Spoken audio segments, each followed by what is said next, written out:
মামামকে নিয়ে আমরা কিন্তু কদিন আগে গেছিলাম বেলুড় মঠ। আর মামামের এটাই কিন্তু ছিল ফার্স্ট ট্রেন জার্নি।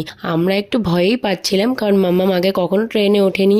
হ্যাঁ, হতে পারে এটা বেশি দূরে নয়, কিন্তু তাও মামাম তো এখনো অনেক ছোট, আর ওদের তো কখন খিদে পেয়ে যায় কখন ঘুম পেয়ে যায় বলা যায় না। তো সেটাই চিন্তায় ছিলাম যে মামাম ঠিকঠাক মতো মানিয়ে নিতে পারবে কিনা। কিন্তু আমার মামাম সবকিছুর সাথে ভীষণ সুন্দরভাবে মানিয়ে গেছে, আর ও কিন্তু ভীষণ ভীষণ এনজয় করেছে। তাই বেলুড় মঠ ঘোরার পর মামামের যখন দেখলাম কোনো অসুবিধা হচ্ছে না, তাই বেলুড় মঠ থেকে কাছেই রঙ্গলি মল, সেখানে গেলাম কিছু শপিং করতে। সেখানে গিয়ে মামামের কিছু শীতের ড্রেস কিনলাম, আর আমরাও কয়েকটা কুর্তি কিনলাম। তারপর গেলাম মাদার্স রুমে মামামকে ফিট করানোর জন্য।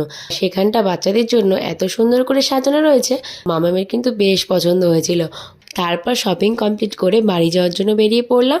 আর আসার সময় বিরিয়ানি কিনে নিয়ে এসেছিলাম, আর সেটাই বাড়ি এসে খেয়েছিলাম। সব কিছু মিলিয়ে দিনটা কিন্তু দারুণ কেটেছিল।